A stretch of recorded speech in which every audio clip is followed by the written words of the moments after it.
नमस्कार साथियों, एक बार पुनः स्वागत है आपका ज्ञान का अड्डा यूट्यूब चैनल पे। साथियों, मूल अधिकार का अपना पार्ट चल रहा था, मैं तीसरा पार्ट आपके सामने लेकर आया हूँ। 2 पार्ट में हमने स्वतंत्रता के मूल अधिकार तक बात कर ली थी। आज हम उससे आगे का अर्थात 2 मूल अधिकार अपने कंप्लीट हो चुके थे। तीसरे मूल अधिकार की चर्चा हमें शुरू करें और आप मुझे देख रहे हैं ज्ञान का अड्डा यूट्यूब चैनल पर।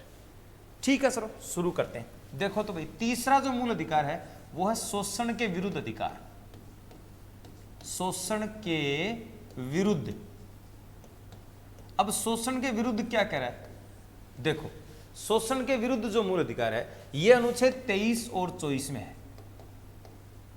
2 ही अनुच्छेद है। अनुच्छेद 23 क्या कह रहा है? ध्यान से सुनना, महत्वपूर्ण है। और वैसे तो मूल अधिकार का हर एक अनुच्छेद महत्वपूर्ण है, इसलिए मैं आपसे हर एक अनुच्छेद की चर्चा करते हुए जा रहा हूं। 23 में क्या कह रहा है कि मानव व्यापार,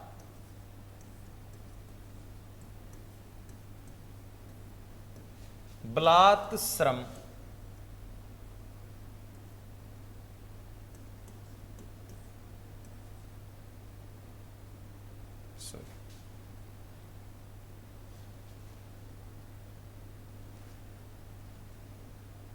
श्रम या बेगार जिसको कहते हैं, बंधुआ मजदूरी जिसको कहते हैं, इस पर रोक लगाई है। मानव व्यापार, साथियों आपको बता दूं, आज भी आपने बहुत बार ये सुना होगा कि मानव तस्करी होती है। जैसे मैं आपको कुछ अभी के एग्जाम्पल देता हूँ। 2-3 साल पहले नेपाल में एक बहुत बड़ा भूकंप आया था। काठमांडू, नेपाल में बहुत बड़ा भूकंप आया, बहुत बड़ी आबादी तबाह हो गई। तो वहाँ के लोगों के सामने, क्योंकि नेपाल वैसे भी बहुत गरीब देश है, तो वहाँ के लोगों के सामने रोजी रोटी का संकट आ गया। तो वहाँ से विदेश में जॉब दिलाने के बहाने बहुत सारे लोगों को, ये एक विश्व संगठन जो कार्य करते हैं, अंतर्राष्ट्रीय स्तर पर जो संगठन मानव के लिए, जैसे मानवाधिकार संगठन है वो कार्य कर रहा होता है, जैसे स्वास्थ्य के लिए WHO कार्य कर रहा होता है ना, व्यापार के लिए अलग संगठन बने होते हैं। तो मानवाधिकार संगठन ने एक तथ्यात्मक रिपोर्ट जारी करी थी कि इस मौके का फायदा उठाकर बहुत सारे लोगों ने नेपाल से बच्चों को तस्करी के रूप में इस्तेमाल किया। अर्थात वहां से लाया गया, उनको बेच दिया गया, उनके जो बॉडी पार्ट है निकाल के बेच दिए गए, बोल दिए गए डेथ हो गई, ये सारी चीजें हो गई। एक चीज। दूसरा, अभी कोविड-19 चल रहा है। भारत की बात बता रहा हूं, विदेशों की भी बता रहा हूं। भारत में बहुत जगह ऐसा हुआ है कि जिस व्यक्ति को कोविड-19 हुआ था, अब सपोज करिए कि किसी व्यक्ति को कोविड-19 नहीं हुआ, लेकिन जांच की, वो बोले कि पॉजिटिव आया। तो अगर ये बोल दिया पॉजिटिव आया, तो तय इसी बात है कि उसका अंतिम संस्कार घर वाले ना करके हॉस्पिटल वालों की तरफ से एक विशेष प्रक्रिया से किया जाएगा। उसको बॉडी में पैक किया जाएगा, उसको पता नहीं है, बस हो सकता है चेहरा दिखा दे कि ये वो है, बाकी उसके शरीर में क्या हो और क्या नहीं है। ऐसी बहुत सारी सूचनाएं मिली हैं और अखबार में भी ऐसा बहुत बार हुआ है कि इसकी आड़ लेकर, कोविड-19 की आड़ लेकर मानव के अंगों की तस्करी की जा रही है। तो अनुच्छेद 23 साफ साफ कह रहा है कि मानव का व्यापार नहीं करना है, अर्थात आज के दिन ना कोई किसी व्यक्ति को खरीद सकता, ना किसी व्यक्ति को बेच सकता, चाहे वो आप और मैं ही क्यों ना हो। अनुच्छेद 24 साथियों क्या कह रहा है? 14 वर्ष से कम आयु के बच्चों पर, 14 वर्ष से कम आयु के बच्चों पर, कम आयु के बच्चों से पारिश्रमिक कार्य या कठिन मजदूरी कार्य करवाने पर रोक लगाई गई है। क्या कह रहा है? 14 वर्ष से कम आयु के जो बच्चे हैं उनसे आप कठिन मजदूरी कार्य, पारिश्रमिक कार्य नहीं करवा सकते। क्यों नहीं करवा सकते? देखिए, 14 साल तक का बच्चा शारीरिक, मानसिक, बौद्धिक किसी भी प्रकार से पूर्ण विकसित नहीं हो पाता है।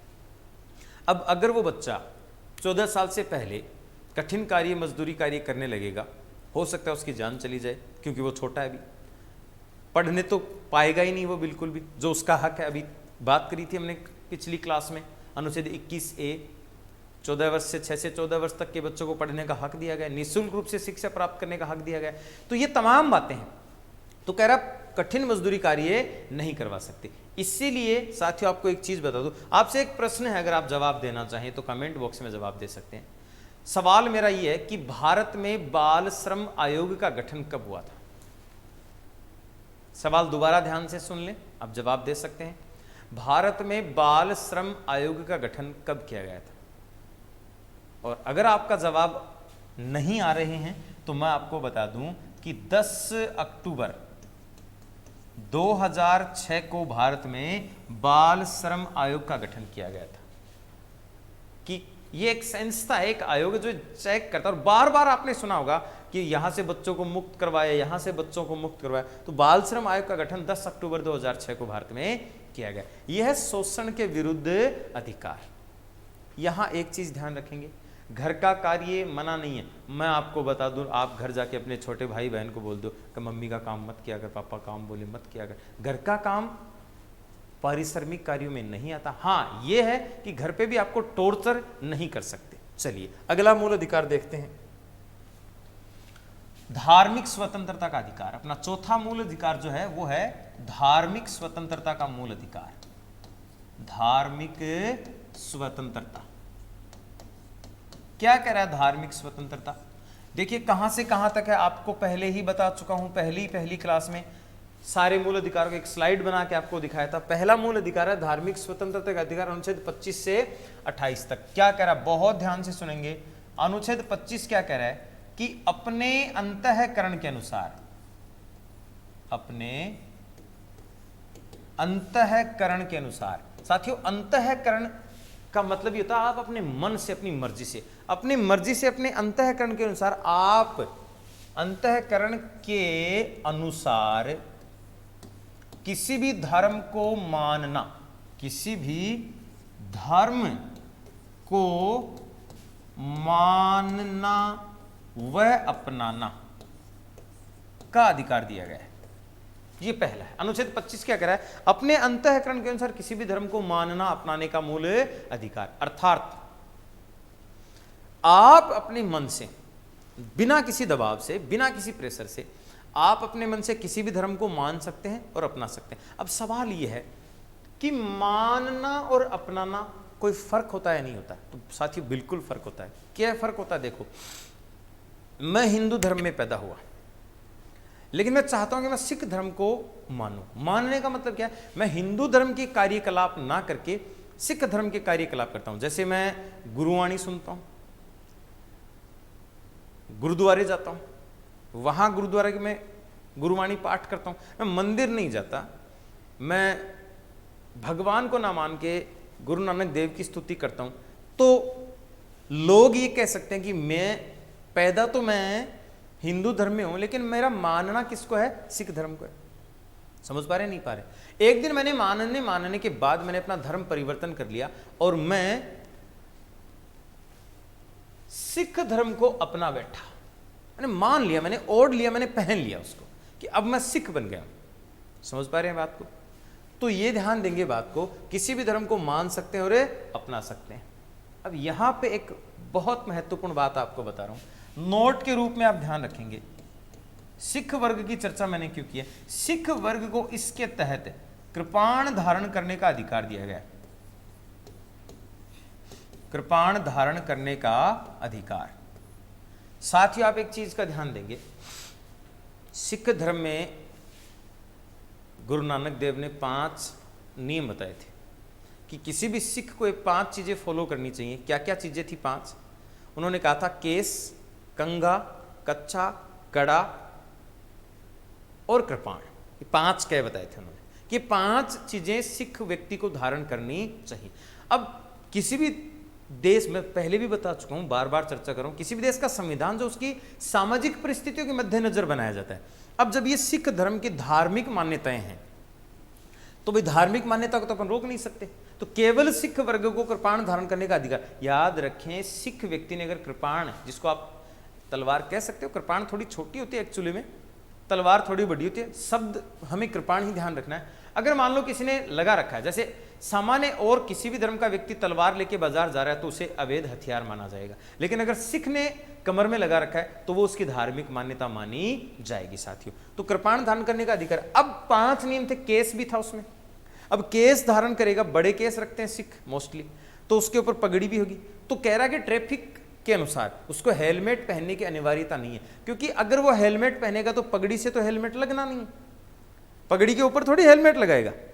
तो ये चीजें है ना, तो यहां ध्यान देंगे सिख वर्ग को स्पेशली ये दो चीजें दी कि अगर किसी सिख ने पगड़ी धारण कर रखी है तो हेलमेट की अनिवार्यता नहीं है और उनको कृपाण धारण करने का अधिकार दिया गया। चलो भाई आगे चलते हैं। अनुच्छेद 26 क्या कह रहा है कि जो भी धर्म मानोगे अपनाओगे उसका क्या करना है भाई, प्रचार और प्रसार करना है। प्रचार व प्रसार, जिस धर्म को मानोगे उसी धर्म का क्या करोगे, प्रचार प्रसार करोगे। प्रचार प्रसार कैसे करोगे, जैसे मान लो मैं हिंदू धर्म की मान्यता रखता हूं तो मैं जैसे मान लो धार्मिक अनुष्ठान करता हूं, भंडारा लगाता हूं, निःशुल्क भोजन करवाता हूं, निःशुल्क चिकित्सा व्यवस्था करवाता हूं, ये कहता हूं कि इसकी एवज में करवाया जा रहा है, इस मंदिर ने करवाया। जैसे बहुत सारे बड़े बड़े मंदिर है, जैसे आप वैष्णो देवी चले जाओ, तिरुवनंतपुरम बालाजी चले जाओ, वहां पे लोगों के लिए निःशुल्क खाने की व्यवस्था, चिकित्सा व्यवस्था, रहने की व्यवस्था सालों साल से चली आ रही है और चलती रहती है।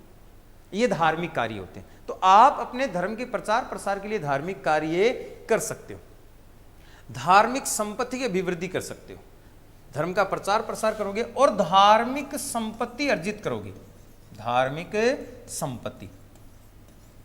साथियों ध्यान रखना, अनुच्छेद 27 क्या कह रहा है कि जो भी धार्मिक संपत्ति है, इस धार्मिक संपत्ति पर किसी भी प्रकार का कोई कर नहीं लगेगा। अर्थात जितनी भी धार्मिक संपत्तियां जैसे मंदिर हैं, ट्रस्ट वगैरह हैं, ये दान वगैरह जो देता है, ये कर रहित होता है। अर्थात धार्मिक संपत्ति पर किसी प्रकार का कोई कर नहीं लगाया जाता है। ये तो हुई सामान्य बातें।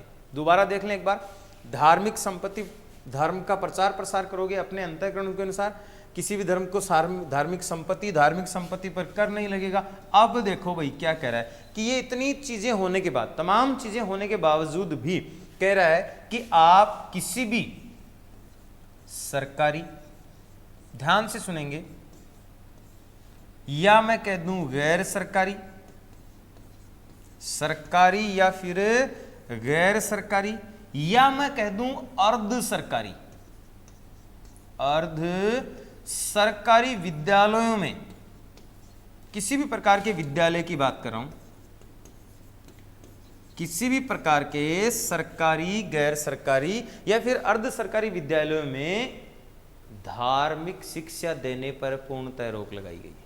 अर्थात तो आप किसी भी प्रकार के विद्यालय में विशेष प्रकार की या स्पेशल धार्मिक शिक्षा प्रदान नहीं कर सकते। धार्मिक स्वतंत्रता अधिकार है आपके पास, लेकिन सपोज करिए, मान लीजिए आप किसी विद्यालय में स्पेशल धर्म की शिक्षा दे रहे हो, एक धर्म के बारे में बता रहे हो, तो आप क्या क्या कर दोगे, दूसरे व्यक्ति की धार्मिक स्वतंत्रता का हनन कर दोगे।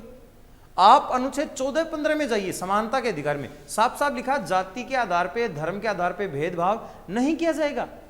किसी को बेस्ट बनाओगे तो साथ वाले को कमजोर भी बनाओगे ना, बराबर रखोगे, तब तो ना कोई कमजोर है ना कोई अच्छा ना बुरा है। एक को आपने अच्छा बनाया, जाहिर सी बात है दूसरा आपके सामने कमजोर हो गया। ऐसा करने की अनुमति हमें भारतीय संविधान नहीं देता है। तो ये अनुच्छेद 25 से लेकर 28 तक धार्मिक स्वतंत्रता का अधिकार है। चलिए भाई अगले अधिकार में चलते हैं।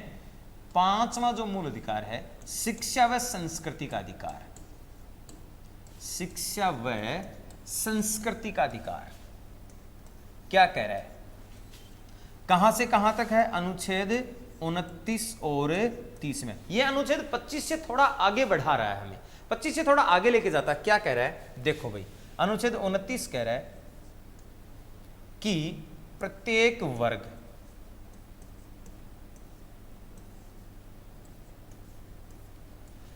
अपनी भाषा, या मैं सीधा सीधा लिख दूं लिपि, सभ्यता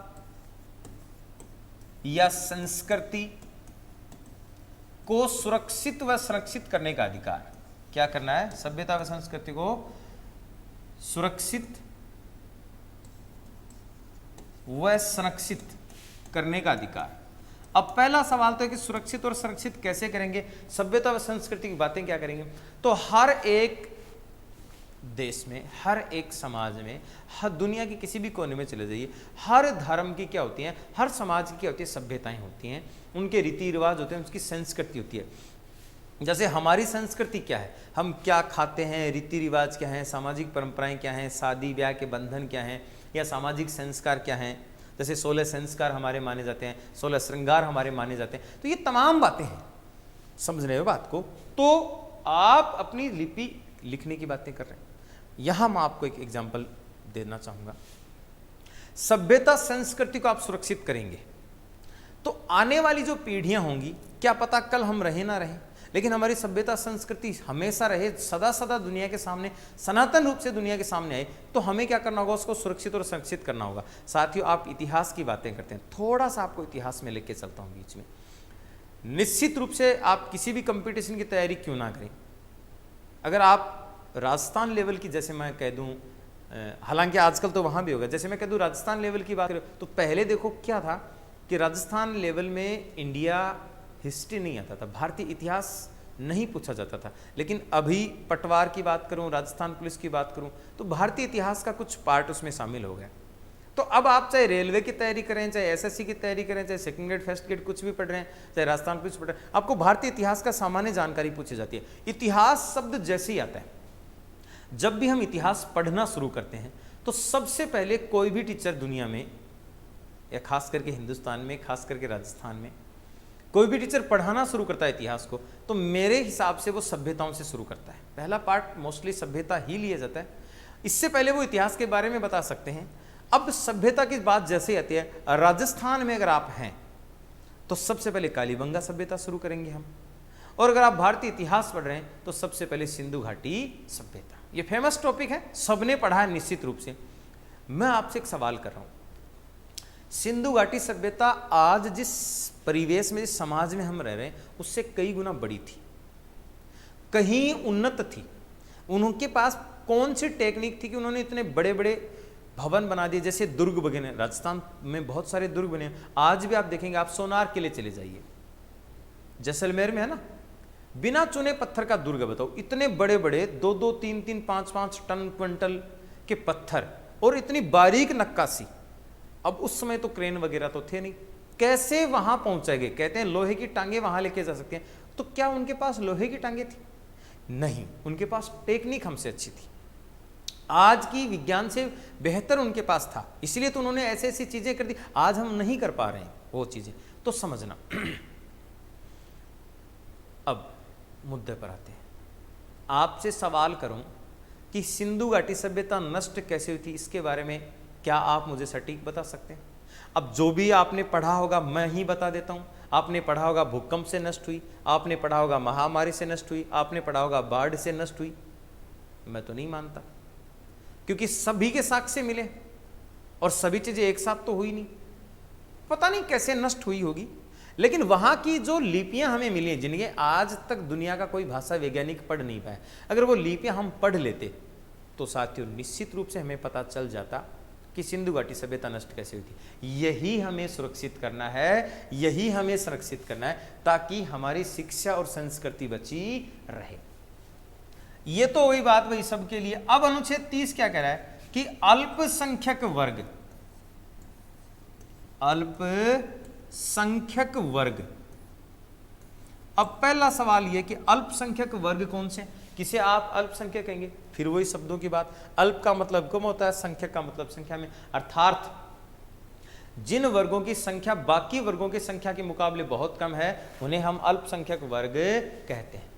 जिन वर्गों की संख्या बाकी वर्गों के मुकाबले कम है वो अल्पसंख्यक वर्ग कहलाते हैं। और इस अल्पसंख्यक वर्ग में सामान्यतः हम 6 वर्गों को शामिल करते हैं। कौन कौन से हैं देखो वही बता देता हूं।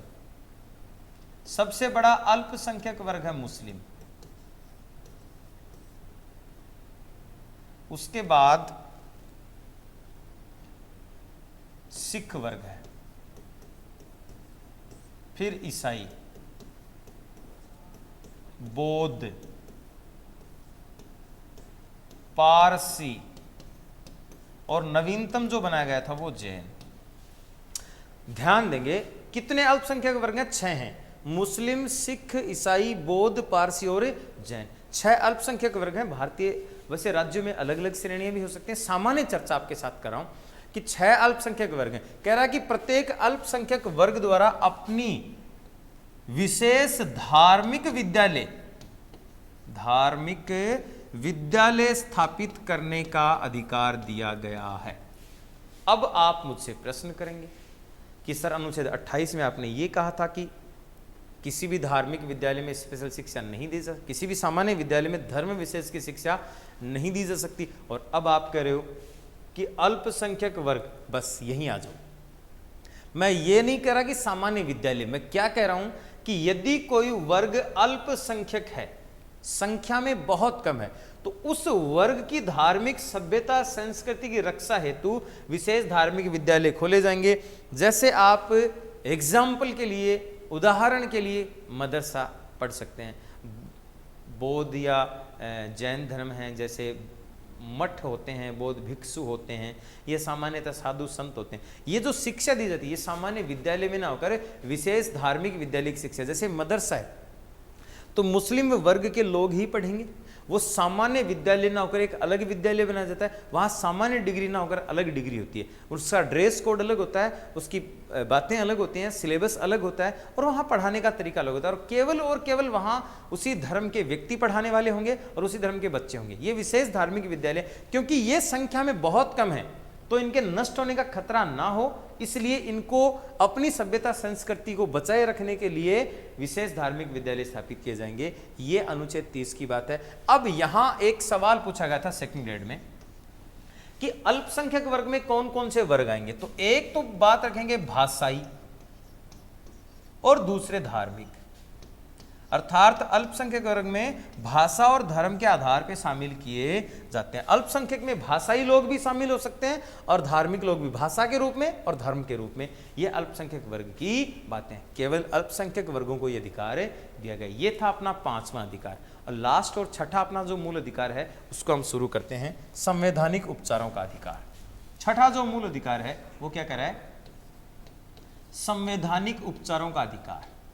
अब देखो नाम से ही पता चल रहा है, संवैधानिक उपचारों का अधिकार, संवैधानिक उपचारों का अधिकार क्या कह रहा है भाई। देखो यहां आप ध्यान देंगे, संवैधानिक उपचारों का अधिकार कह रहा है कि संविधान द्वारा जो भी अधिकार हमें दिए गए हैं, अगर उनमें कोई बीमारी होती है तो ये उनका उपचार या इलाज करेगा। संविधान द्वारा दिए गए अधिकारों का इलाज करने के लिए जो हमारे पास एक मूल अधिकार है वो कौन सा है, संवैधानिक उपचारों का अधिकार। और किस अनुच्छेद में है भाई, सीधा सीधा याद रखेंगे, अनुच्छेद 32। अब आप बीच में प्रश्न करेंगे कि सर अनुच्छेद 31 कहाँ गया, तो पहली ही क्लास में आपको नोट के रूप में 6, 7, 8 सवाल देके गया था। दोबारा बता दूं, अनुच्छेद 31 में संपत्ति का मूल अधिकार था, जिसे हमने 44वें संविधान संशोधन 1978 के द्वारा हटा दिया था। और ये संविधान संशोधन अगर आपसे प्रश्न कर लें कि किस दिन लागू हुआ, तो 20 जून 1979 के दिन संपत्ति का अधिकार हमें कानूनी रूप में मिल गया था, मूल अधिकार के रूप में हट चुका था। तो संवैधानिक उपचारों के अधिकार की बात करते हैं। अब देखो, यदि किसी व्यक्ति के अधिकारों का हनन हो, यदि किसी व्यक्ति के अधिकारों का हनन हो, तो कह रहा कि सर्वोच्च न्यायालय तो अनुच्छेद 32, सुप्रीम कोर्ट तो अनुच्छेद 32, और कह रहा है हाई कोर्ट अनुच्छेद 226 के तहत 5 प्रकार की रिट जारी करेगा। ठीक है भाई, जिसे आप रिट कह सकते हो या फिर याचिका कह सकते हो। 5 प्रकार की रिट या याचिका जारी करेगा अगर किसी व्यक्ति के अधिकारों का हनन संविधान में दिए गए, और ये हमें उन अधिकारों को वापस दिलाने का कार्य करता है। इसलिए अंबेडकर ने कहा था कि यदि भारतीय संविधान से संवैधानिक उपचारों के अधिकार को, यदि भारतीय संविधान से अनुच्छेद 32 को निकाल दिया जाएगा तो भारतीय संविधान मृत प्राय हो जाएगा, मरे समान हो जाएगा। इसीलिए साथियों, अंबेडकर ने भारतीय संविधान की हृदय व आत्मा, ध्यान देंगे शब्दों पे, हृदय या फिर आत्मा, भारतीय संविधान की हृदय व आत्मा की संज्ञा किसे दी है, संवैधानिक उपचारों के अधिकार अनुच्छेद 32 को। सवाल पूछें कि भारतीय संविधान की आत्मा किसे कहा जाता है, आपका जवाब आएगा प्रस्तावना को। किसने कहा, भारतीय संविधान को, सॉरी, भारतीय संविधान की प्रस्तावना को संविधान की आत्मा किसने कहा, तो आप बताएंगे पंडित ठाकुरदास भार्गव ने। अगर आपसे प्रश्न करूं कि भारतीय संविधान में हृदय आत्मा किसे कहा गया है, तो अनुच्छेद 32 को किसने कहा, भीमराव अंबेडकर ने, जिन्हें भारतीय संविधान का जनक, निर्माता, पिता कहा जाता है। तो अंबेडकर ने कहा कि यदि इसे निकाल देंगे तो ये मरे हुए समान हो जाएगा, इसलिए हृदय व आत्मा की संज्ञा दी। ये 5 प्रकार की रिट या याचिकाएं जारी करेगा। अब देखो कौन कौन जारी करेगा, सर्वोच्च न्यायालय 32 के तहत करेगा और हाई कोर्ट या उच्च न्यायालय 226 के तहत करेगा। कब, जब भारतीय संविधान में किसी व्यक्ति के अधिकारों का हनन हो। 5 प्रकार की रिट या याचिकाएं कौन कौन सी हैं, किस तरीके से ये कार्य करता है, इन तमाम तरीके की बातें और बाकी जो कुछ पार्ट अपने पास बचा, जो विशेष स्पेशल फैक्ट अपने पास बचे हैं, उनकी चर्चा हम करेंगे अगले आने वाली क्लास में। यहां मैं थोड़ा सा आपके साथ इसमें 2 मिनट के लिए और डिस्कस कर देता हूं, थोड़ा सा आप सुनेंगे एक बार के लिए। देखो, ये संवैधानिक उपचारों का जो अधिकार है, ये वास्तव में कोई अधिकार नहीं है। इसमें क्या होता है, ये जो 5 प्रकार की रिट है, एक बार थोड़ा सा नाम लिख के बता देता हूं। बंदी प्रत्यक्षीकरण, बंदी प्रत्यक्षीकरण पहली रिट आएगी। दूसरी रिट आएगी परमादेश, तीसरी रिट आएगी प्रतिषेध, चौथी रिट आएगी उत्प्रेषण, और मेरे प्यारे साथियों 5वीं रिट आएगी अधिकार परीक्षा। ये 5 प्रकार की रिट है भाई, ठीक है जी।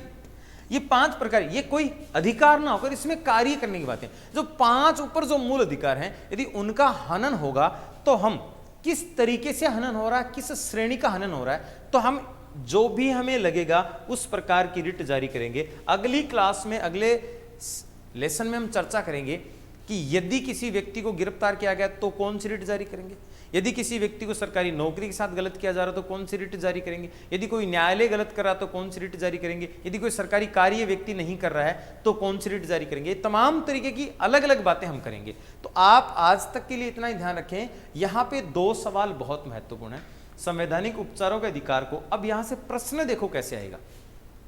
आपको 4 अधिकारों का नाम देगा, समानता दे दिया, स्वतंत्रता दे दिया, धार्मिक स्वतंत्रता और संवैधानिक उपचार, और पूछेगा भारतीय संविधान की हृदय आत्मा किसे कहते हैं। आपका जवाब क्या हो जाएगा, संवैधानिक उपचारिक अधिकार को। दूसरे तरीके से प्रश्न कैसे करेगा, आपके सामने अनुच्छेद 20 रखा। देखिए क्यों गलत होता है सवाल।